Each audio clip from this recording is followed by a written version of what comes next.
చంద్రబాబు నాయుడు గారు ఒక senior leader. ఆయన అర్థం చేసుకుని ఆయన రెక్టిఫై చేసుకుంటే బహుశా అధికారంలో కొనసాగుతారేమో, కానీ లేకుంటే ఆయన అధికారంలోకి తిరిగి వచ్చేటటువంటి అవకాశమే లేదు.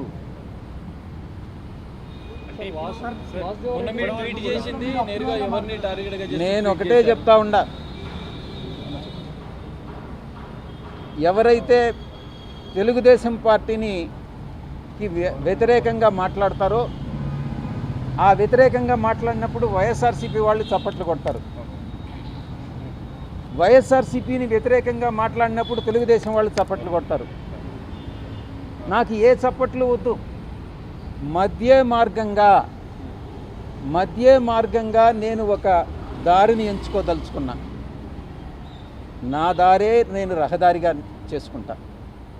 అంతేగాని తెలుగుదేశంలో కానీ అటు వైఎస్ఆర్సీపీ నుంచి చప్పట్లు కావాలని నేను కోరుకోవట్లేదు. మీరే చెప్పండి సలహా. మీరు చెప్పినట్టుగా వైఎస్ఆర్సీపీ రాజకీయ ప్రణాళిక సరిగ్గా లేదు, ఇలానే ఉంటే రాజకీయంలోకి మళ్ళీ వచ్చే అవకాశం లేదని చెప్పేసి, అంటే గెలుపులోకి వచ్చే అవకాశం లేదంటారు. మరి కూటమి ప్రభుత్వం ప్రజెంట్ టీడీపీ ప్రభుత్వం అధ్వానంగా ఉంది అంటున్నారు. మరి నెక్స్ట్ ఎవరు వచ్చే అవకాశం ఉందని మీరు అనుకుంటున్నారు? ఇది మరి ఏ ఇతర రాజకీయ శక్తి కానీ బీజేపీతో కలిసి పోరాటం కానీ చేయగలిగితే,